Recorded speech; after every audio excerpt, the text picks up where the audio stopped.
Buckingham Palace, 1947, reads the caption, and Episode 1 of The Crown takes us straight inside it to discover the cancer-stricken King George VI leaning over a lavatory bowl, painfully coughing up his life's blood. The king is dying, made ready for the Queen. Kneeling in the palace throne room is Lieutenant Philip Mountbatten, RN, lean and threadbare in his wartime uniform, ready to be ennobled before his wedding to Princess Elizabeth the next day. The Lord Chancellor, the Earl Marshal, and a row of stern establishment faces look on as the ailing monarch takes hold of the sword that will transform his future son-in-law from commoner to royal, their eyes darting with alarm as the king starts to stutter.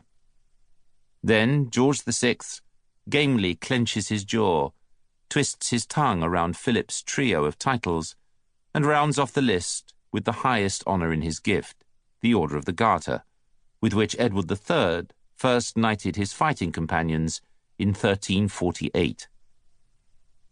His Majesty has been pleased to authorise the use of the prefix His Royal Highness by Lieutenant Philip Mountbatten, reported The Times next day, 20th of November, 1947, and to approve that the dignity of a dukedom of the United Kingdom be conferred upon him by the name, style, and title of Baron Greenwich of Greenwich, a tribute to Philip's naval background, Earl of Merioneth, a nod to Wales, and Duke of Edinburgh, a traditional royal dukedom and a compliment to Scotland.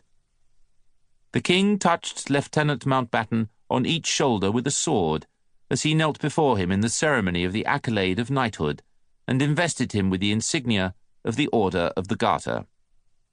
Which is all pretty much as we see things on the screen. The foreigner had been made familiar, with just one difference. As a prelude to the investiture scene, we watch His Royal Highness Prince Philip of Greece and Denmark renounce his Greek nationality and all foreign titles to become a British citizen. The obscure and dubious foreign prince becomes a brave British war hero in front of our eyes. In reality, however, Philip had already become a British citizen earlier that year via the routine, form-filling legal process, and certainly not inside Buckingham Palace.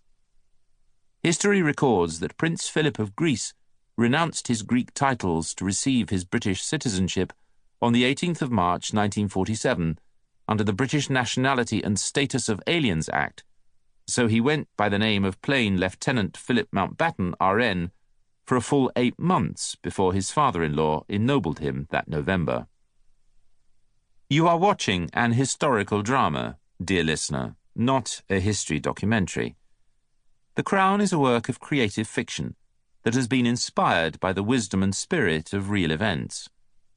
To understand Philip, we need to witness his renunciation of his foreign royal status at the very moment we first meet him, the better to savour his full entry into the House of Windsor the next day. What you see on the screen is both truth and invention, in the age-old tradition of historical drama. Friedrich Schiller's revered and much translated Maria Stuart, first staged in 1800, is often cited as the classic example of a history play, depicting the bitter clash of personalities where Mary Queen of Scots came face to face with Queen Elizabeth I, except that in history, the two women never met. As this book will demonstrate, The Crown is based on meticulous factual research, but it is also a TV show, an artfully arranged assemblage of pixels whose purpose is to entertain, to explore great characters and themes in the life of a nation, and to winkle out the meaning of extraordinary events. The ultimate power of the ancient and modern British monarchy lies in its capacity to generate heartfelt emotion, sometimes angry and hostile, but more usually curious and admiring, and always sentimental to an extraordinary degree. Of the various forms of government that have prevailed in the world, wrote the historian Edward Gibbon, an hereditary monarchy seems to present the fairest scope for ridicule.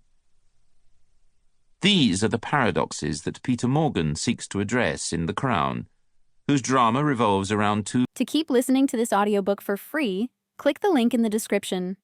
It will take you to a free Audible trial where you can listen to this and many other books for free for 30 days.